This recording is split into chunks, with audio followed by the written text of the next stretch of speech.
The day Birdie Talbot rode into Caldwell, Kansas, with nothing but a carpetbag, a loaded derringer, and the dust of 1,000 miles coating her boots, she had no intention of falling in love with anyone.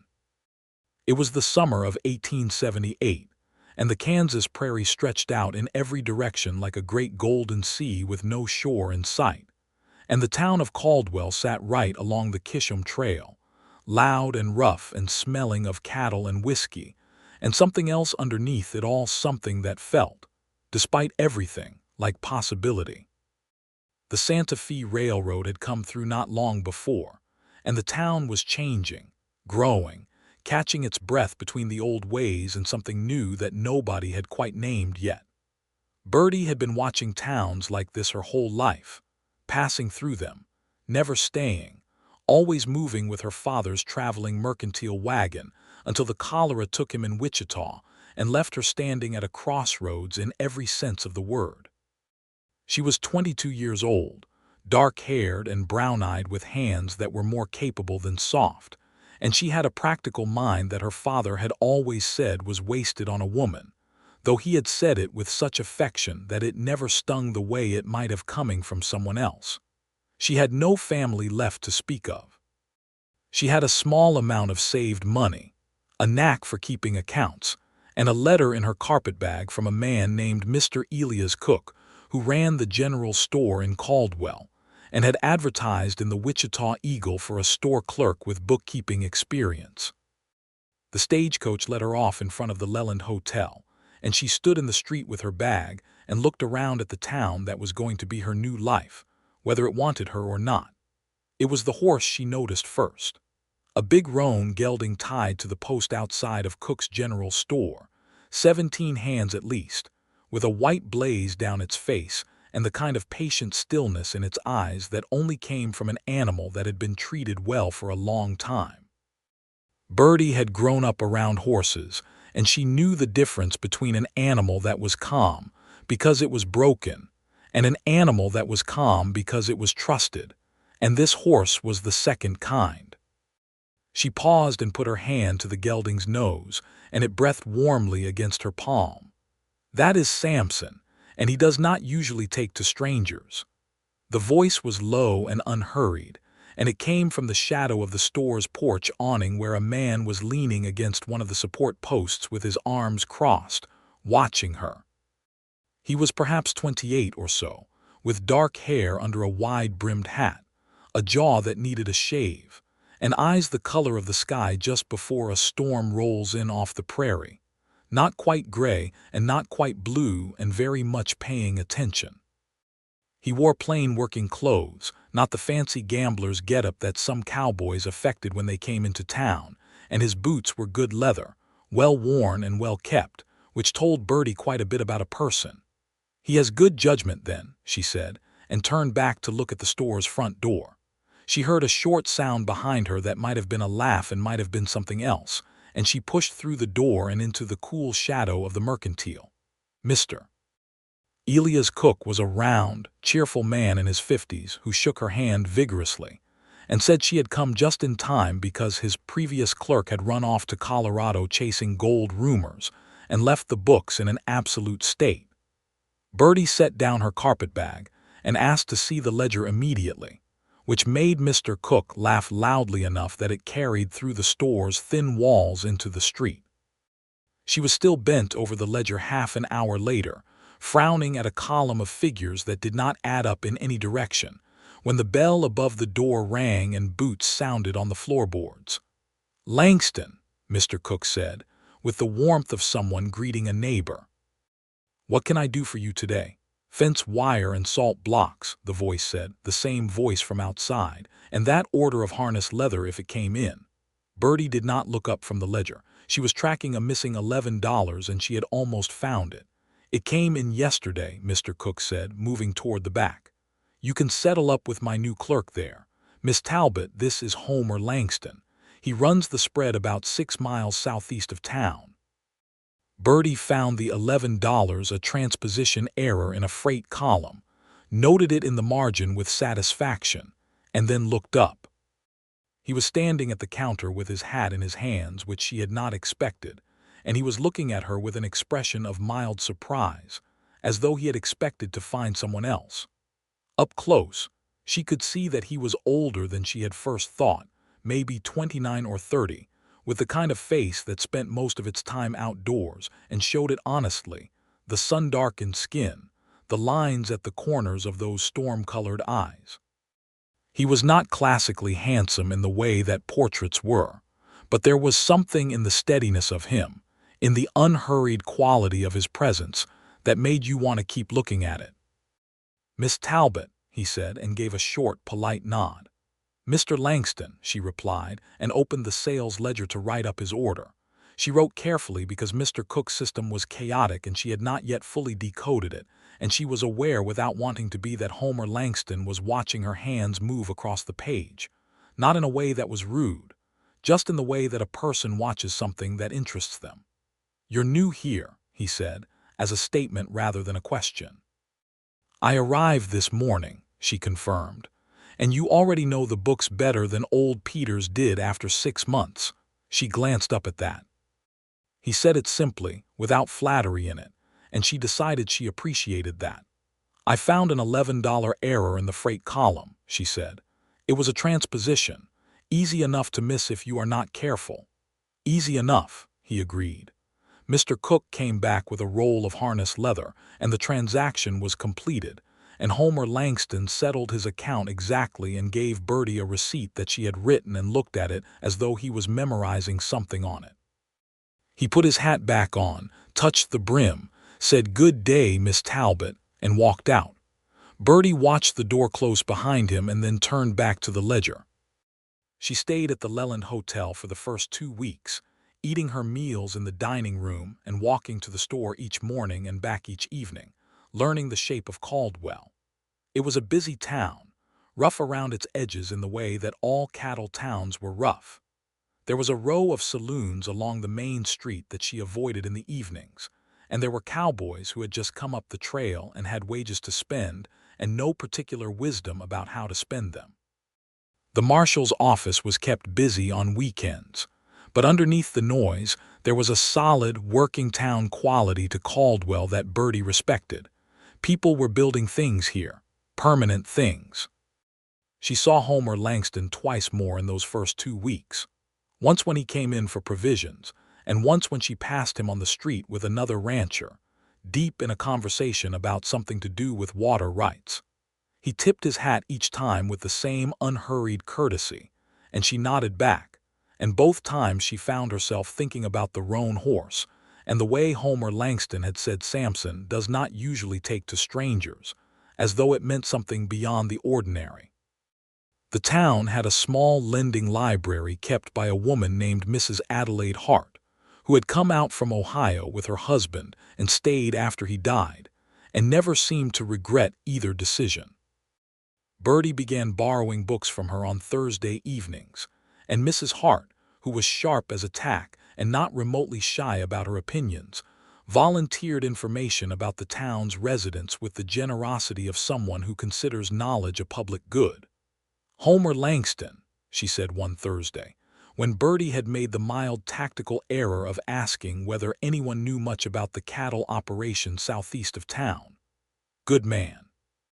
Came here about 4 years ago from Texas, down near San Antonio way.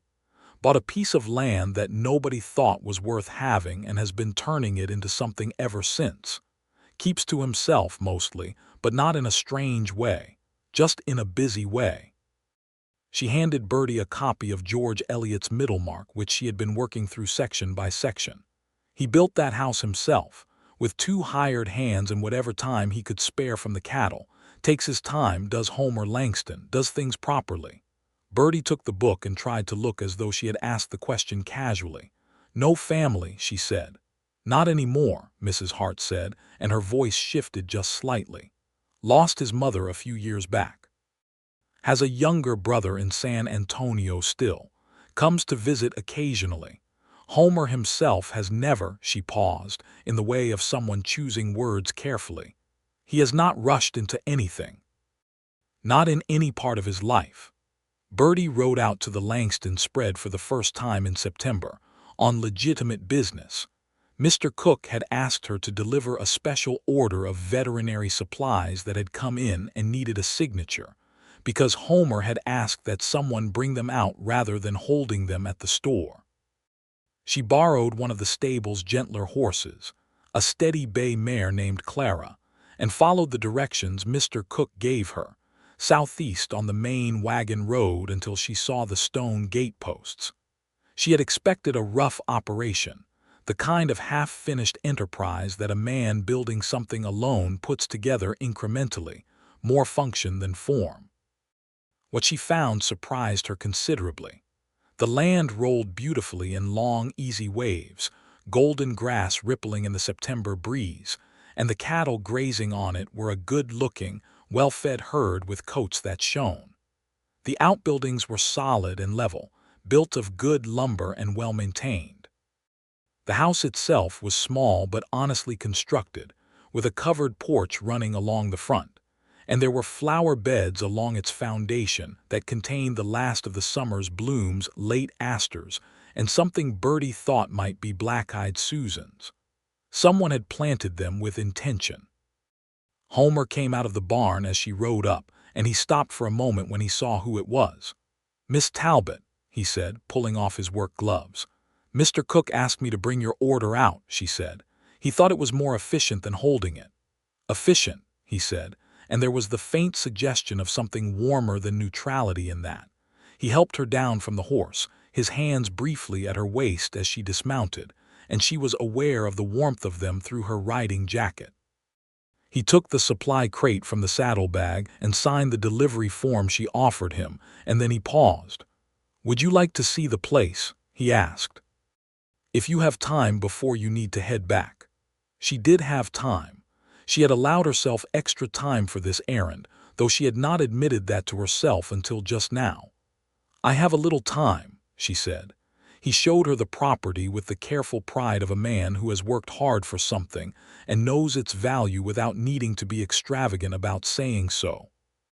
He showed her the well he had dug himself, and the root cellar that stayed cool even in August, and the kitchen garden that his hired hand, a quiet Mexican man named Diego, kept with impressive dedication. He showed her the barn and introduced her to Samson, who turned immediately to look at her, and then walked toward her with his big, beautiful head stretched out. "He remembers you," Homer said, with what sounded like genuine surprise. "I told you," she said, letting Samson snuffle at her hair, which the horse seemed to find interesting. "He has good judgment." This time she was certain it was a laugh, brief and real, and it changed the quality of Homer Langston's face in a way that made Birdie Talbot's chest do something inconvenient.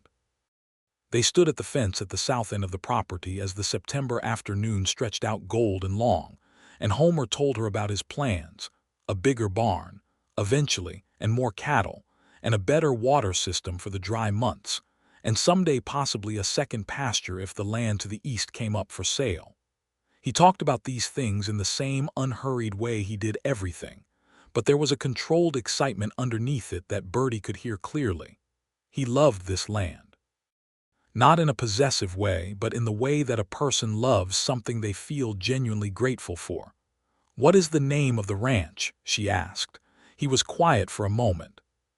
He looked out across the grass and the cattle and the long golden reach of the prairie, and then he said something that she had not expected. "I have not named it yet," he said.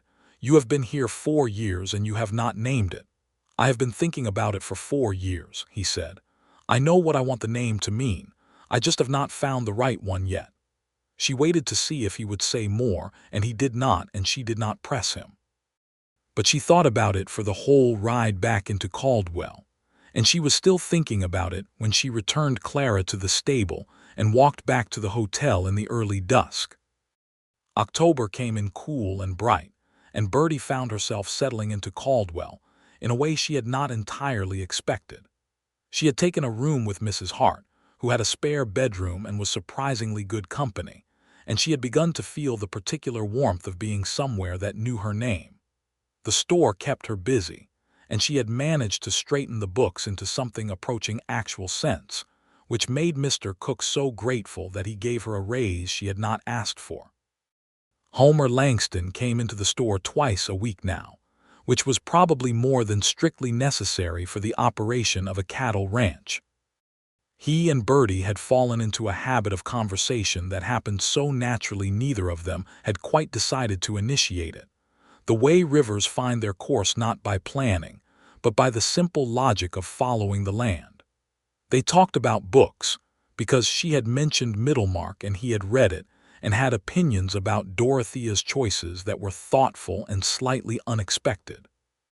They talked about the railroad and what it would mean for the cattle trade, and about the difficulty of the dry season, and about a traveling musician who had come through Caldwell in October and played violin in the hotel dining room, which had made everybody who was there that night very happy in ways that were hard to explain afterward.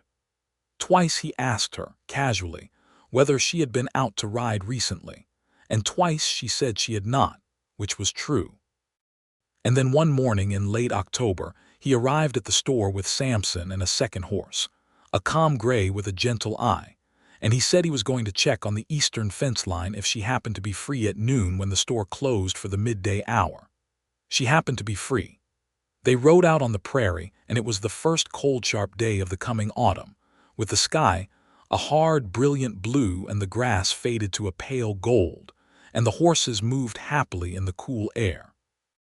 Homer checked his fence and she rode alongside him and they talked, and when they stopped at a low rise to look back at the town, which was small and distant from here, just a cluster of shapes against the wide sky, something shifted between them, not suddenly, more the way a season changes gradually and then all at once. "I like it better from out here," she said.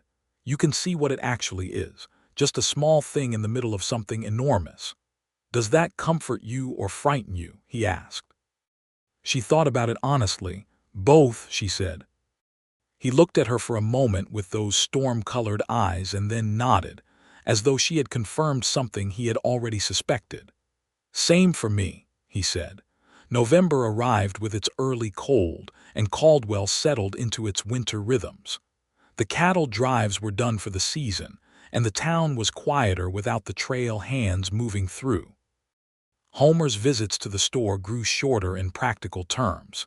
He had less to order in the slow season, but they grew longer in actual time, because he began to linger, standing at the counter and talking to Birdie while the wood stove in the corner ticked, and the afternoon light slanted low and amber through the windows.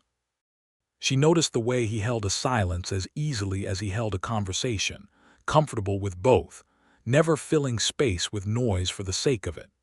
She noticed that he always asked her opinion before offering his own, not as a formality but out of genuine curiosity.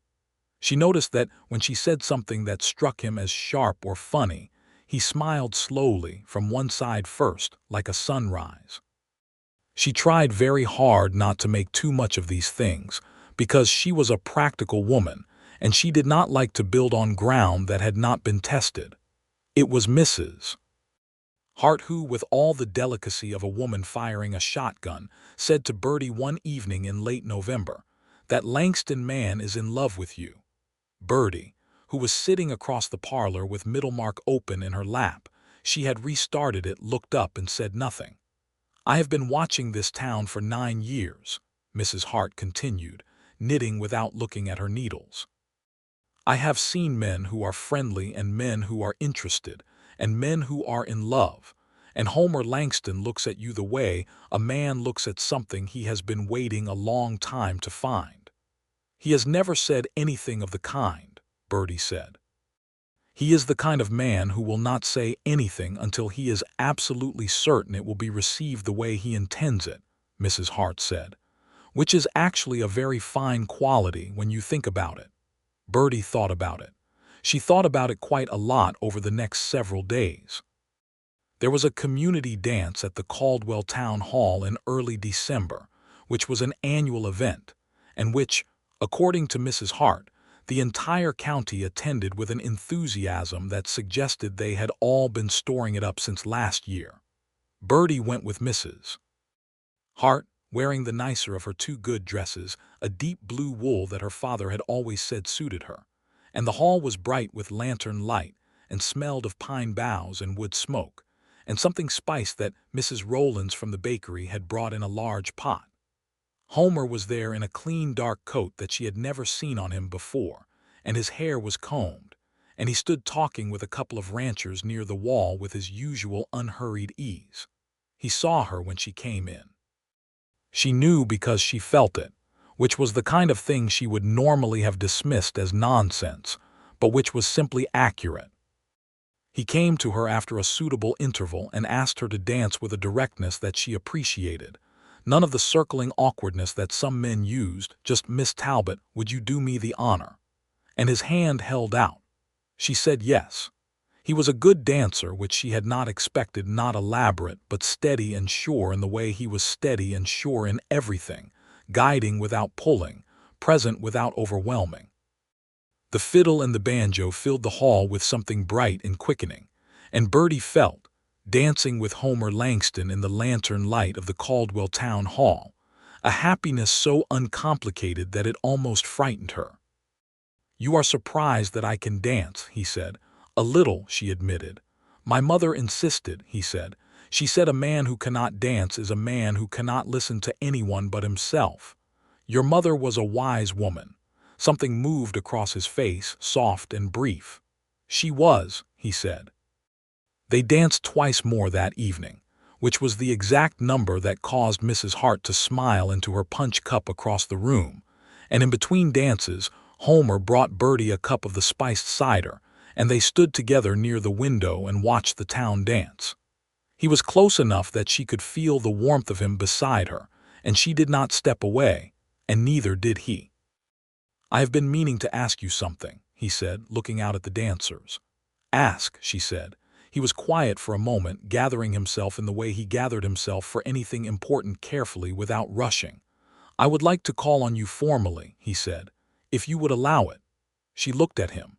He was looking back at her, and there was a gravity in it, a sincerity so complete that there was absolutely nothing to deflect or be cautious about. He meant exactly what he said, and nothing extra and nothing less. "I would allow it," she said. He nodded once, and the slow sunrise smile came, and the fiddle played on. He came to call on Sunday afternoons, which was the arrangement, and he came with the same punctuality and intentionality he brought to everything. He always brought something. Once a bundle of dried herbs from Diego's garden. Once a book he had ordered through the store for her that turned out to be a collection of essays by Ralph Waldo Emerson that she had mentioned in passing. Once simply a small jar of honey from a farm down the road that he said was the best honey in the county, and he wanted her to judge for herself. They sat in Mrs. Hart's parlor, with Mrs. Hart present in the appropriate role but tactfully engaged with her knitting in the corner, and they talked. They talked more freely than Birdie had talked to anyone in years, since her father perhaps, who had been her closest companion for most of her life. Homer was interested in everything she had to say, in the way that you could feel, not just the polite performance of interest but the real thing, leaning forward slightly, asking follow-up questions, remembering things she had said 3 weeks ago and connecting them to things she said now. She learned more of his story, piece by piece, in the comfortable way that stories come out between people who are learning to trust each other. He had grown up on a cattle ranch in Texas, the eldest son of a man who was better at working land than loving his family, and when his mother died, he had felt the particular freedom of a person who has outlasted the thing holding them in a place, and he had taken his savings and come north to Kansas with the idea that he would build something that was entirely his own, and built the way he thought things should be built, slowly, properly, with care. He had been 25 when he came. He had spent the first year living in a tent, she said, through a Kansas winter. It was not a comfortable winter, he allowed, and you stayed anyway. I was not going back, he said simply. I had decided. She understood this profoundly. She had her own version of it, her own point of decision after her father died, standing in that Wichita street and choosing forward. She told him about her father, about the traveling mercantile life, about the way she had learned to read a new town in the first hour of arriving and determine what it needed and what it could give, like a calculation. She told him about the loneliness of it, which she had not admitted to anyone before, the way that always moving meant always starting from the beginning with people, never getting past the surface of things. "You got past the surface of things here fairly quickly," he said. "Well," she said, "I had help."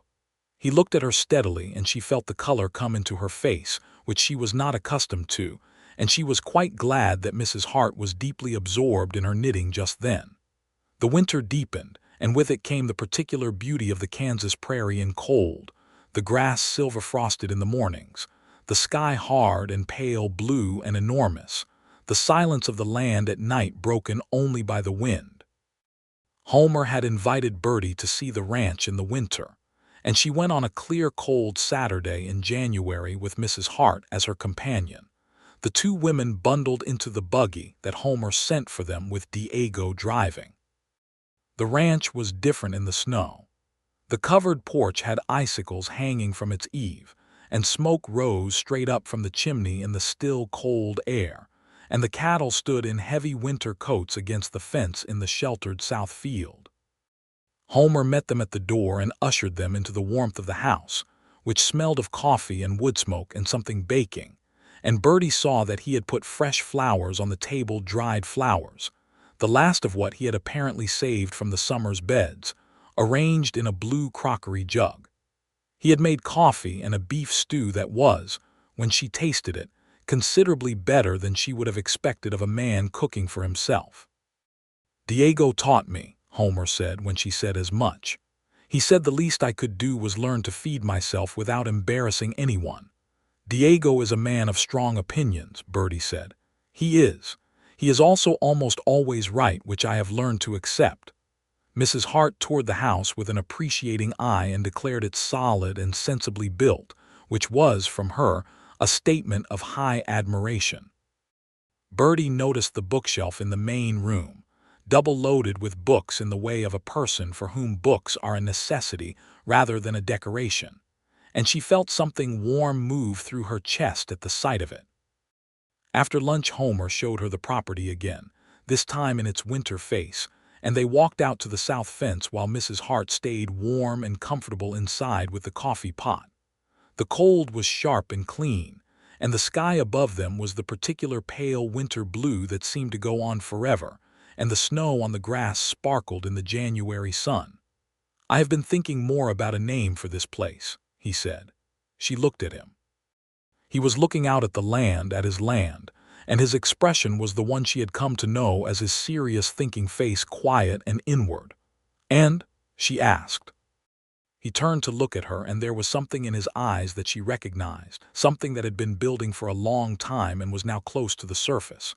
"And I think I have been waiting for the right circumstances to name it," he said. She held his gaze in the winter cold and did not look away. "What circumstances?" she said quietly. "I would want," he said slowly, "to name it with someone, with the person who is going to be here in it, who is going to help me decide what it means." He paused. "That has always been what I was waiting for, not just the right name, the right person to find it with." The prairie wind moved through the frozen grass with a soft hushing sound, and Birdie Talbot stood in the January cold with her heart doing things she had stopped trying to argue with weeks ago, and she said, "You might have mentioned this sooner." "I wanted to be sure," he said. "Sure of what?" "That you wanted to be that person," he said. "That this," he gestured at the land, the house, the life of it, was something you could want, not just tolerate, actually want. She was quiet for a moment, because the question deserved a real answer and not a quick one. She looked at the land, at the rolling golden white winter grass, at the solid, honest house with its smoke rising, at the cattle standing peaceable in the south field. She thought about her father's wagon and the endless road, and the way she had never been allowed to want something in a particular place before. She thought about the store's warm bookkeeping ledger and Mrs. Hart's parlor and the December dance.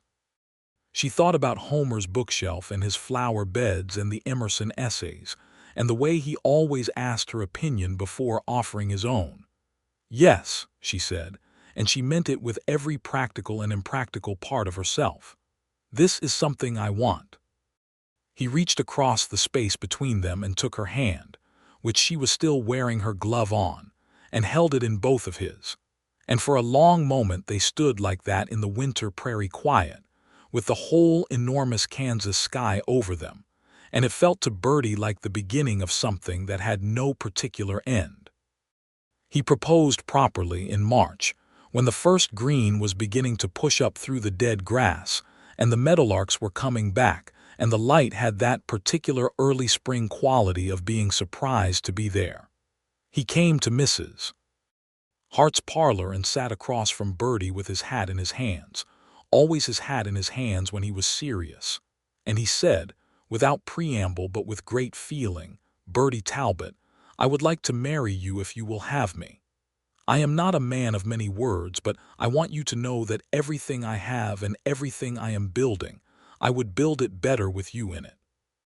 I think you are the most capable and honest and extraordinary person I have ever known, and I have been in love with you since at least October, and possibly since the day you put your hand on Samson's nose and he chose you."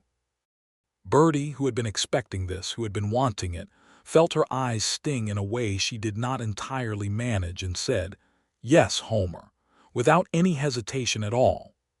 Mrs. Hart, who had arranged herself in the kitchen and was pretending very thoroughly not to be listening, made a sound that was definitely not a sniffle. They were married in May of 1879 at the small Methodist church on the east side of Caldwell, with Mrs. Hart as Birdie's witness and Diego, and a rancher friend of Homer's named Caleb right as Homer's. The minister, a kind-faced man named Reverend Hughes, officiated with warmth and brevity, which was exactly what both of them wanted. Birdie wore a cream-colored dress she had ordered through the store, the nicest thing she had ever owned, and Homer wore a dark suit that he had evidently had made in Wichita because it fit him properly, which made her love him a little more for the thought of it. Outside the church, in the bright May morning, he put both hands on either side of her face and kissed her, and she kissed him back, and the prairie wind blew warm through the street, and Mr. Cook, who had been invited to attend, actually cheered, which was very unlike him. They drove out to the ranch in the afternoon in a wagon decorated by Diego with field flowers, and when they pulled up to the house, Birdie saw that Diego had cleaned the porch and set a small table on it with a white cloth and 2 chairs. And there was a supper laid out that was far more elaborate than anything Diego would admit to caring about, which meant he cared about it enormously. After supper in the long May twilight, they sat on the porch with coffee and looked at the land going from gold to amber to dark, and Homer said, "So, the name." She leaned into his shoulder and thought about it.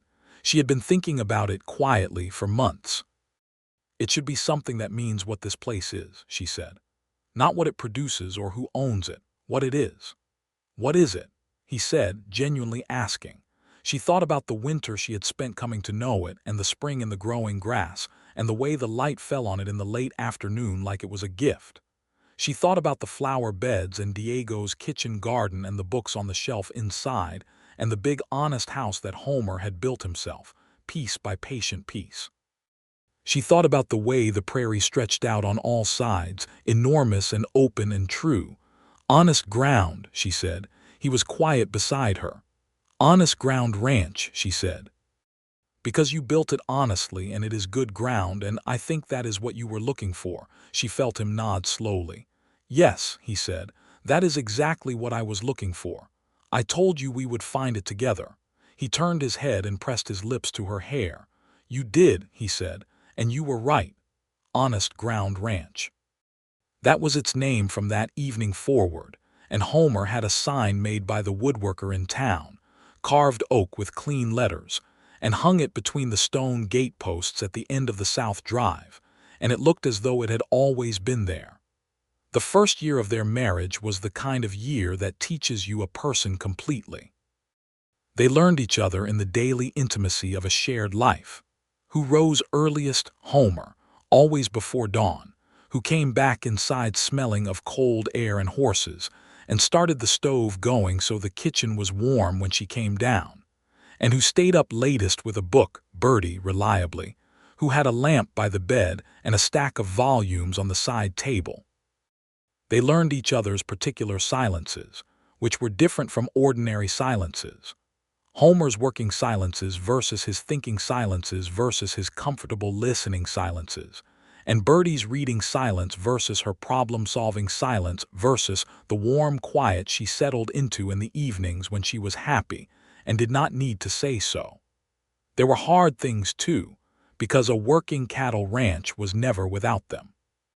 In August of 1879, a dry stretch that had been worrying for weeks turned into something worse, and 2 of Homer's pastures went brown and crisp in a way that meant moving the herd to the northern field, where there was still some grass, and buying in feed at a cost that strained their savings. Homer handled it with the same steady pragmatism he brought to everything, adjusting, calculating, not panicking, but Birdie could see the weight of it in him in the evenings, the way he sat with the account books and worked the numbers quietly. She sat beside him one such evening and looked at the books alongside him and said, "You have enough feed stock to get through to September. If we sell the 6 oldest steers now at the current price, we replenish exactly what we spent. The rest of the herd comes through fine." He looked at her. "I have been looking at the numbers," she said mildly. "I do know how to read a ledger." He laughed, a full laugh this time, real and warm, and put his arm around her shoulders, and she leaned into him, and the books looked less terrible from there. They sold the 6 steers. They made it through.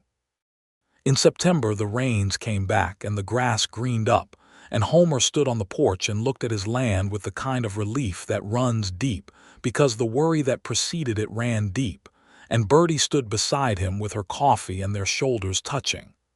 "Next year," he said. "Next year," she agreed. Diego, who had been with the ranch since Homer's 3rd year, and was something between an employee and a member of the family, the distinction had blurred entirely by the time Birdie arrived, became one of her dearest friends. He was a quiet man in his mid-30s who had come up from Sonora as a young man and knew more about cattle, horses, plants, cooking, and the weather than anyone Birdie had ever met. He taught her things about the ranch and the land with a patience that was entirely without condescension, in the way of a person who considers knowledge a gift rather than a currency. She taught him bookkeeping, which he took to with surprising enthusiasm, and within 6 months he was managing the supply ordering himself. There was a hired hand named Tom Wicker who had come on in the spring of 1879, a young man of about 20 who was from Missouri and was learning the cattle trade with more enthusiasm than skill, and who looked at Homer Langston with the kind of admiring respect that younger men give to someone who is competent and fair in equal measure.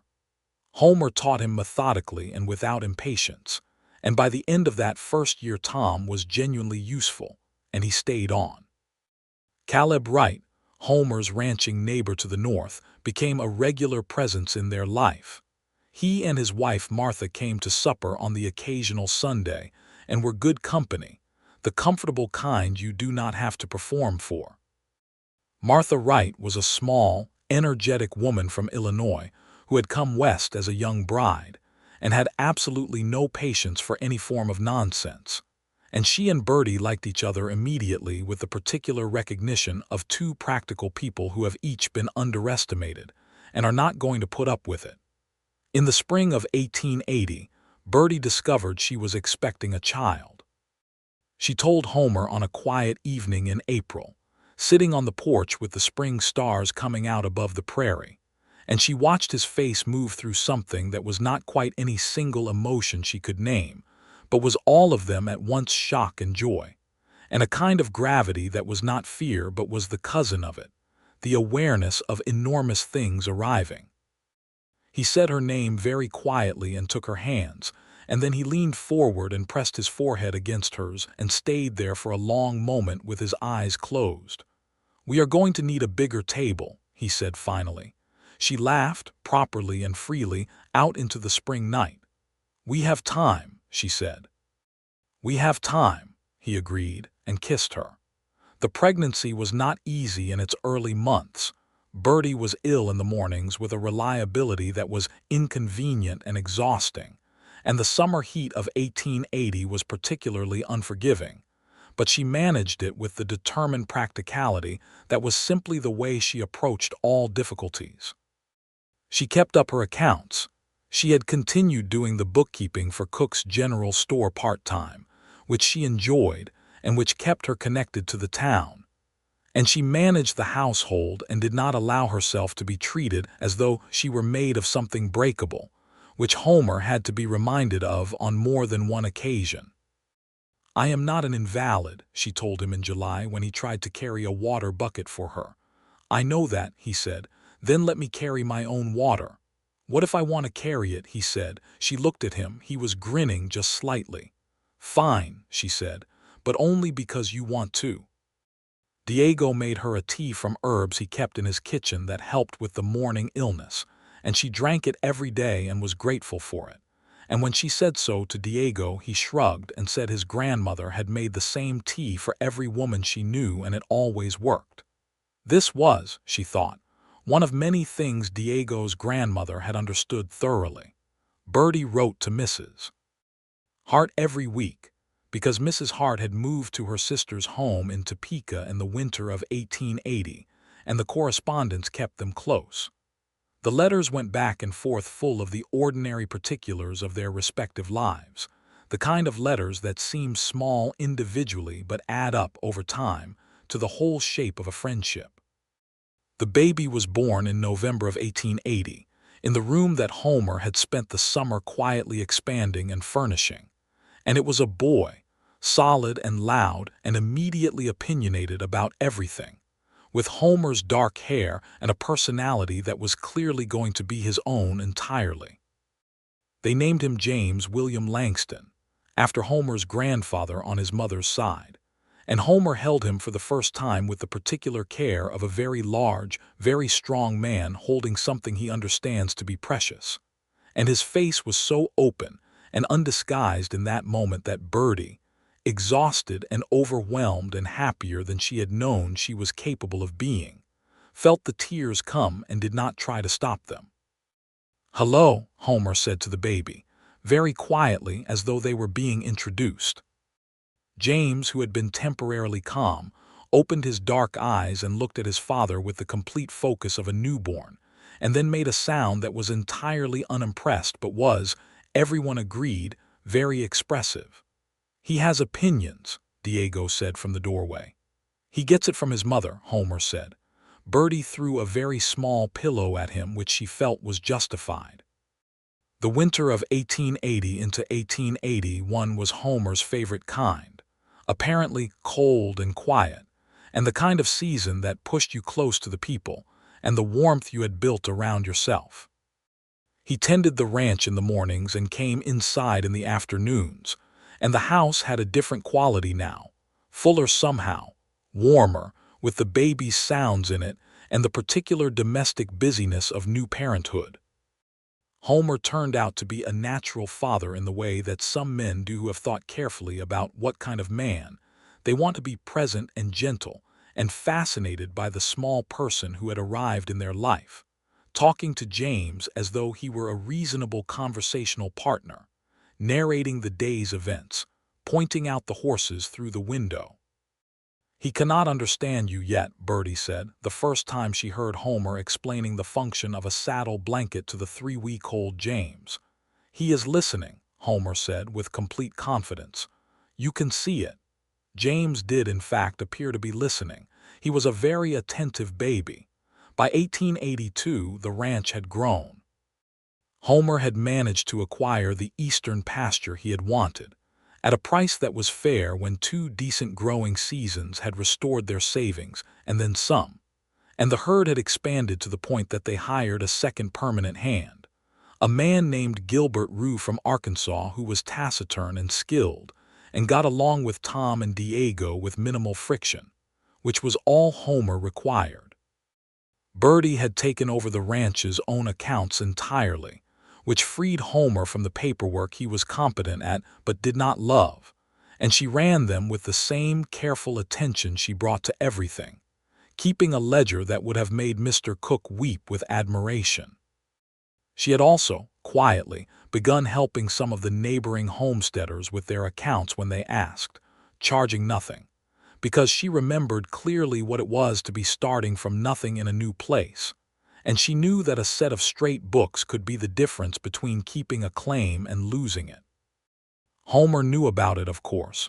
She told him everything of consequence, and he said nothing except that if she was going to ride to the Jensen place, she should take Samson because Clara had a shoe that needed tending.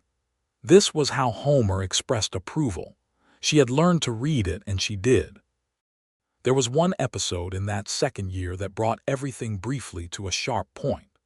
A man arrived in the area claiming rights to a portion of Caleb Wright's northern pasture based on a disputed land survey, and the situation had the potential to turn ugly in the way that land disputes in Kansas in the early 1880s sometimes did. Homer and Caleb went to the county seat in Wellington to contest the survey through proper legal channels, which was slower and less dramatic than the alternative but was, Homer said, the only way to do something like this that you could live with afterward. Birdie helped Caleb prepare his documentation, organizing the original land records and the survey maps and the correspondence in a way that made the legitimate case clear and undeniable. And when Homer and Caleb came back from Wellington with the ruling in Caleb's favor, Caleb shook Homer's hand and said, "Thank God for your wife," with such feeling that Homer laughed. "You are not wrong," Homer said. "I am frequently not wrong," Birdie said, and Martha Wright, who had come over to hear the news, nearly fell off her chair. The town of Caldwell itself continued to grow and change around them. By the early 1880s, the wildest years of the Trailtown era were winding down. The railheads were moving, and the cattle trade was shifting, and Caldwell was becoming something more settled, more permanent, with more families and more institutions, and more of the texture of a community that expected to be there in 20 years. The injustices that came with that transition were real and worth naming. The pressures on the land and the people who had been on it longest, the way the railroads coming had displaced and disrupted communities that had no recourse, the hard terms that homesteaders worked under with banks and land companies that held all the power. Homer was not unaware of these things, and neither was Birdie, and their conversations about them were real ones, not comfortable ones, the kind where you do not always arrive at a resolution, because the resolution was not theirs to give. They did what they could within their reach. Homer was scrupulous with the men who worked for him, paying fair wages and maintaining decent conditions, and he extended credit and goodwill to neighboring homesteaders who hit hard times without making a production of it. Birdie's account work for neighboring families asked nothing in return. It was not a solution to larger problems, but it was a genuine commitment to the smaller ones, and neither of them pretended otherwise. James turned 2 in November of 1882, by which point he was an unstoppable walking and talking enterprise who had declared total sovereignty over the kitchen, Samson's fence, and anyone who came to the porch, all of which he defended with a will that his father called formidable and Diego called hilarious and Birdie called entirely unsurprising. He had Homer's steady dark eyes and Birdie's directness, and a laugh that came from somewhere very deep and filled whatever room it was in. In the spring of 1883, Birdie discovered she was expecting again. This one was easier.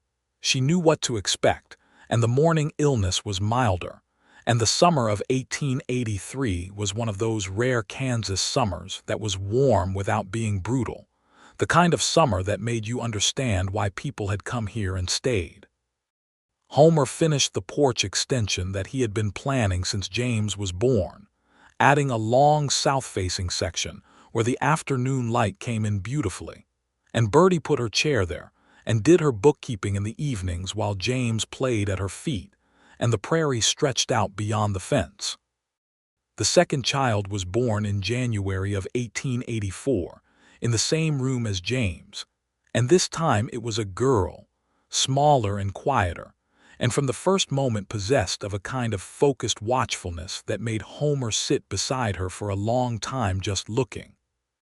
They named her Clara Rose Langston, Clara for the steady gray mare Birdie had ridden on her first visit to the ranch, and Rose because Homer had asked Birdie what flower she liked best, and she had said she had always thought roses were underappreciated for plain, honest beauty, and he had written it down.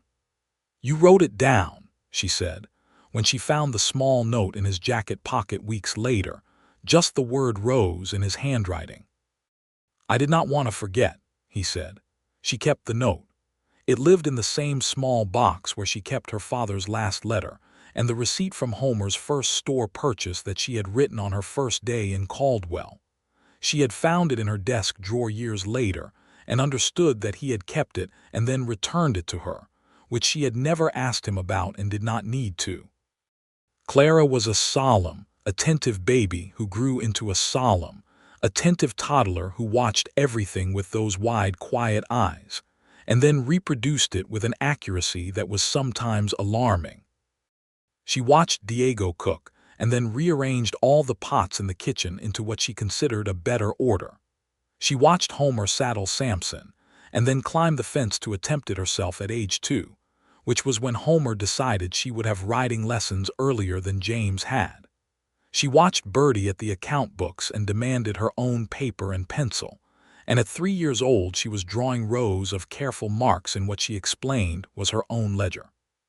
"She is going to run the world," Tom Wicker said one afternoon, watching Clara instruct a very patient barn cat in the correct way to sit. "She is going to run this ranch," Homer said, in a tone of pride that was also completely literal. James, who was 3.5 and deeply devoted to his sister, agreed with this by patting Clara on the head and saying she knows things, which Clara accepted with regal composure. The years moved through the mid-1880s with the comfortable fullness of a well-lived life. The ranch grew steadily, not dramatically, but solidly in the way that Homer had always built things. They brought in a better bull and improved the herd quality. Homer put in the water system he had planned, which Diego managed with engineer's pride. Tom Wicker got married in 1885 to a girl named Ruth from a homestead south of town, and Homer gave them a week's extra wages as a wedding gift and helped Tom's father-in-law repair a fence line that had been worrying him. Birdie kept the books for the ranch and for a growing informal network of neighboring farms and homesteads, and she had, by the mid-1880s, a reputation for financial acuity that reached well beyond Caldwell. The county land office had asked her twice to review disputed accounts, which she did with thoroughness and impartiality that made both sides of each dispute grumble equally, which she took as a sign that she had gotten it right. She missed Mrs. Hart, who had passed away in Topeka in the winter of 1884, peacefully, and at an age and in circumstances that were about as good as anyone could hope for, but missing her was a specific and permanent thing that did not go away. Birdie kept the last of her letters tied with a piece of green ribbon in the same box as the other things she did not need to see to remember. In 1886, Homer built the bigger barn he had always said was coming, with Gilbert and Tom and 3 extra hands from town over the course of 2 weeks in the early fall, and it went up solidly and cleanly, and when it was done, Homer stood back and looked at it with the deep satisfaction of a man who has seen something through from idea to completion, which Birdie had seen him do enough times now to know and love. "You could have had a barn that size 4 years ago if you had rushed it," she said, standing beside him. "It would not have been this barn," he said. "No," she agreed. "It would not." James was 6 by then, and following Homer around the property with a focused attention that made something in Birdie's chest ache with a tenderness she had no adequate words for. He wanted to know everything: how the fence posts were set and why, how you read the weather off the clouds, how you could tell a healthy cow from one that was coming down with something, how you knew when the grass had enough water in it or when it needed more. Homer answered everything with the same patient completeness he brought to all things, and James stored it all away in his serious dark eyes.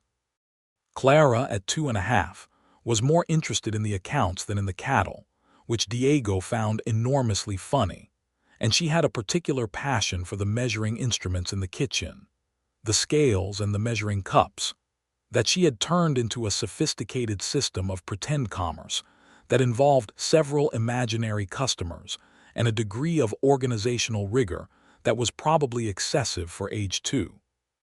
The Christmas of 1886 was one of those family occasions that seems, while you are in it, simply good and ordinary, and that you understand only later was one of the perfect ones. Homer's brother Samuel came up from San Antonio with his wife Eliza and their 3 children, and the house was full and loud and warm with the smell of Diego's cooking, and there was a pine tree decorated with paper cutouts that James and Clara had made, and the snow outside was the soft, quiet kind. Homer sat at the head of the table he had built himself, in the dining room he had added to the house the previous year, and looked around at the people gathered there, and his face was entirely undisguised. Birdie, watching him from across the table, thought about the man who had come to Caldwell with no family and a tent, who had stood on his own land in winter, and said he had been waiting to name it with someone, who had learned to carry a water bucket not because she needed it carried, but because he wanted to, who still put fresh flowers on the table when he knew she was coming somewhere, and who kept receipts and wrote down the word rose because he did not want to forget. She thought about all of this, and she thought about how the most important things in a life are very rarely the dramatic ones, and she reached across the table and put her hand over his. He looked at her, and what was in his face needed no translation. By 1887, Honest Ground Ranch was one of the best-regarded operations in the county, not the largest but the most consistently reliable. The herd quality was good, the land was well managed, the workforce was treated fairly and therefore stayed, which meant the knowledge and the skill stayed too. Homer had been asked twice by the County Agricultural Association to speak at their annual meeting about land management practices, and both times he had done it simply and concretely, without any inflation of himself in it, and both times people had come up afterward and said thank you in a way that meant they had actually learned something. Birdie had been invited to join the new County Cooperative Bank's advisory board, in a role that would let her apply her bookkeeping expertise to the broader community's financial health, and she accepted, because it was the kind of thing that mattered. She was 31 years old, and she had built a life that was, in every meaningful way, the life she had wanted, the specificity of a place to belong to, work she was genuinely good at, people who knew her completely, and a man who loved her with the same unhurried and absolute dedication that he brought to everything he believed in. In the spring of 1888, she found she was expecting a 3rd child, which surprised her somewhat given the years between, and Homer, when she told him, was quiet for a moment and then said, "The house can hold it." "I was not worried about the house," she said. "I know," he said. "I just wanted you to know I was happy." "I can tell you are happy," she said. "You look like James when he is given something that he likes." "James is a very wise child," Homer said. The 3rd child was born in December of 1888, a boy they named David Samuel Langston David because Birdie had always loved the name, and Samuel for Homer's brother, which made Samuel Langston cry at the dinner table when they told him via letter, and he was a man who did not, by his own estimation, cry. David was born in the coldest December anyone in Caldwell could remember, and he came into the world in a fury that suggested strong opinions about the temperature, and he calmed down almost immediately when Homer held him, which Homer said was because babies knew. "Babies know what?" Birdie asked. "That they are in good hands," he said. James, who was 8, took his role as the eldest with the gravity it deserved and introduced David to the concept of the ranch with the thoroughness of a guided tour, carried out mostly while David was asleep and therefore an inattentive audience. Clara, who was 4 and had been carefully watching for the moment she could be useful, immediately appointed herself David's primary protector and domestic manager, which mostly consisted of telling everyone else how to hold him correctly.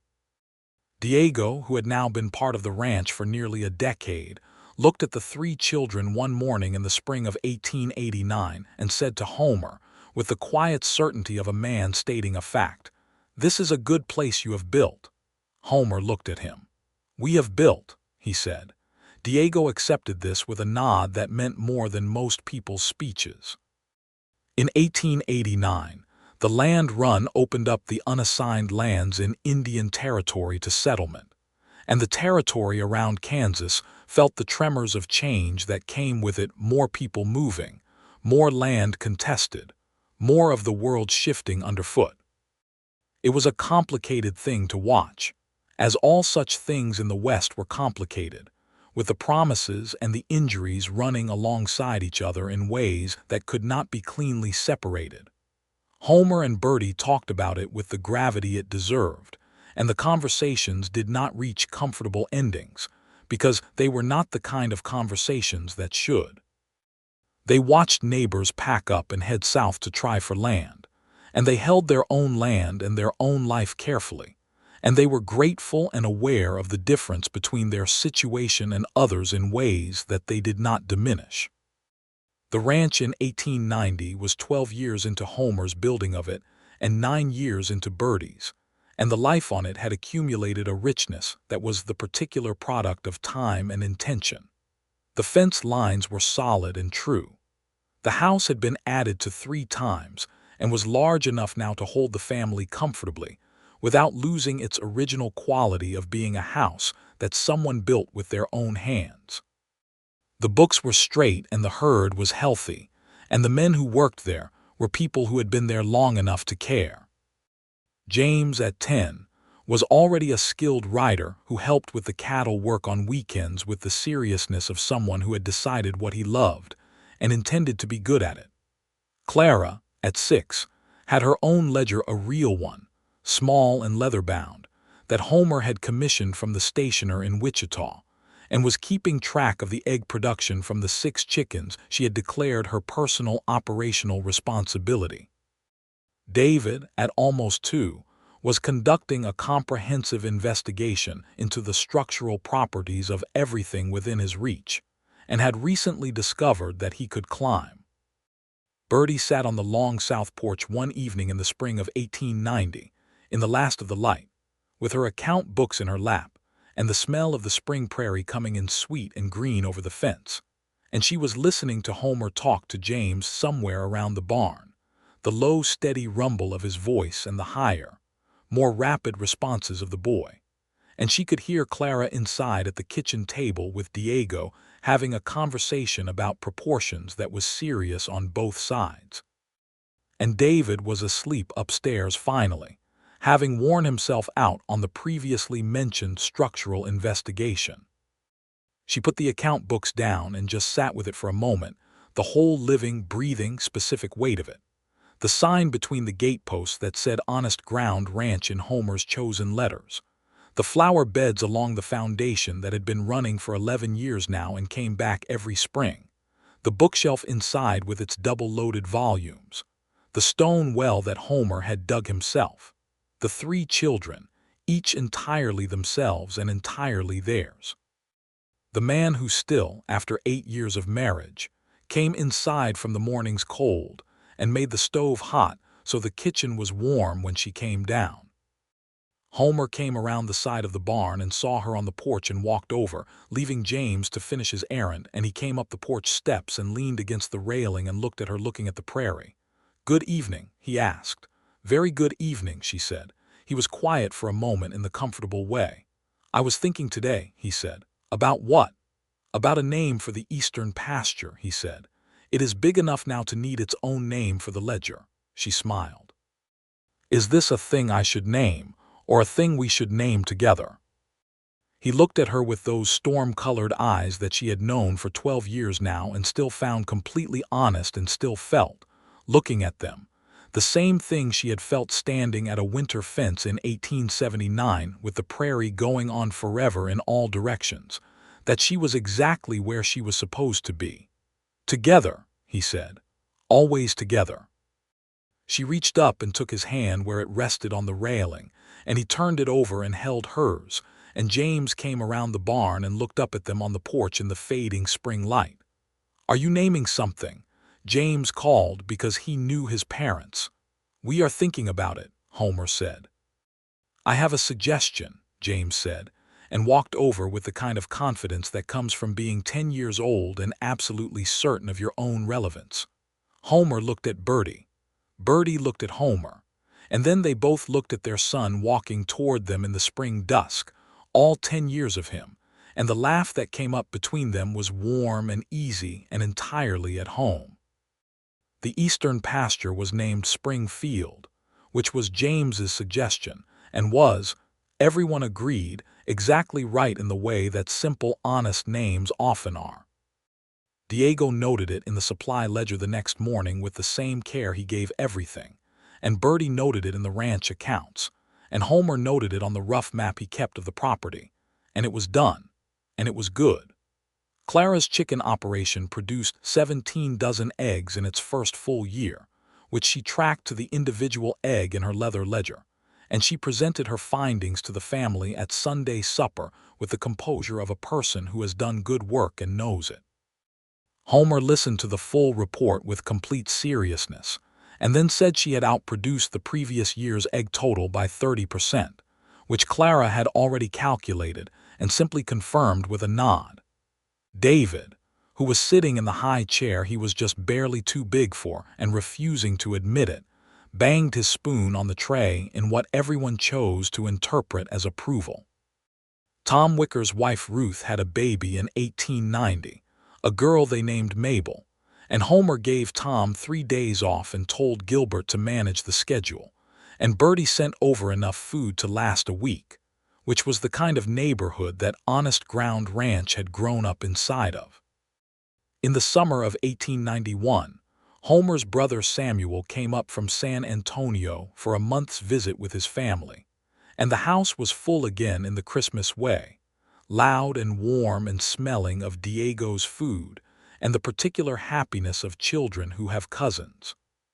Samuel and Homer sat on the porch in the summer evenings talking in low voices about Texas and their father who had died 2 years before, and the shape of things that were different now and would never be the same. And Birdie left them to it because there are some conversations that need to be private to be real. She sat at the kitchen table with Eliza, who was a warm-natured woman from Galveston with a dry sense of humor she deployed economically and therefore effectively. And they drank coffee and talked about the things women talk about when they are comfortable enough to say what they actually mean. And Birdie found herself, not for the first time, grateful for the particular pleasure of a friendship between equals. "Samuel says Homer is happy," Eliza said at one point with the care of someone delivering significant information. "He says he has never seen Homer this kind of happy. He says it is different from before." Birdie looked at her coffee cup. "I hope so," she said quietly. "He says Homer was always good," Eliza said, "but he did not always look like someone who had found what they were looking for. He does now."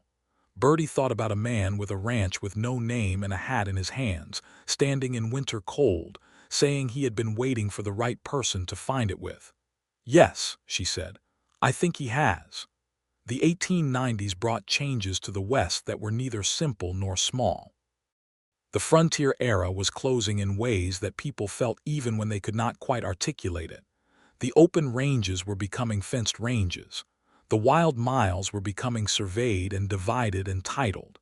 And the stories people told about the West were beginning to accumulate the romantic distance that comes when something is changing into its own past.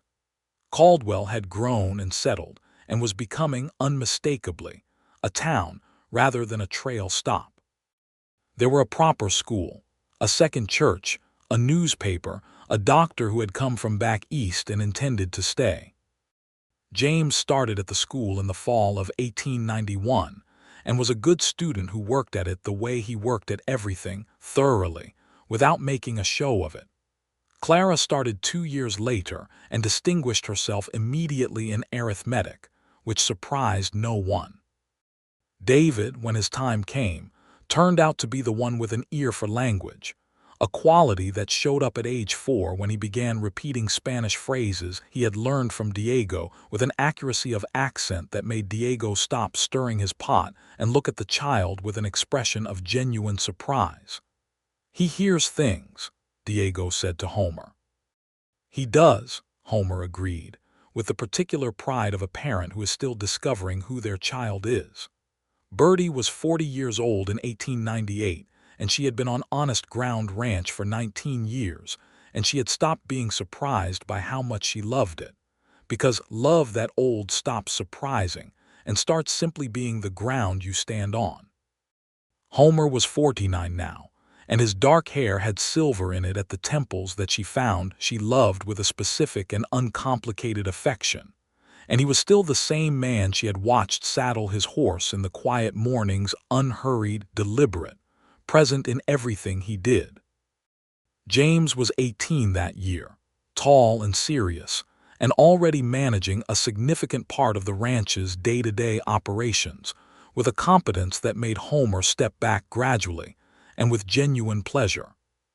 Clara was 14, and had moved from chickens to a comprehensive understanding of the ranch's full accounting system that Birdie was teaching her deliberately and with satisfaction, because she recognized in her daughter the same capacity she had in herself, and she intended to give it every possible room to grow. David, at 10, was reading everything he could find in English and in the Spanish that Diego had taught him, and in a scattering of other things he picked up with that remarkable ear of his, and had announced, with the calm certainty of his age, that he intended to be a writer, which Homer had considered seriously and then said, "You will need to understand a great many things first. Start by understanding this ranch."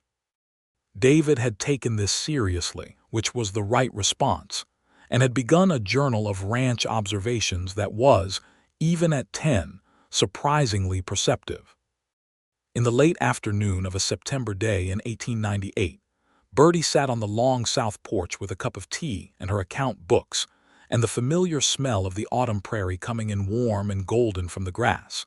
And she was aware of all the sounds of the ranch, James's voice somewhere near the barn, Clara inside at the kitchen table with her ledger, David reading in the hammock that Homer had strung between the 2 cottonwood trees he had planted 12 years ago, and which were now proper trees, tall and generous with their shade.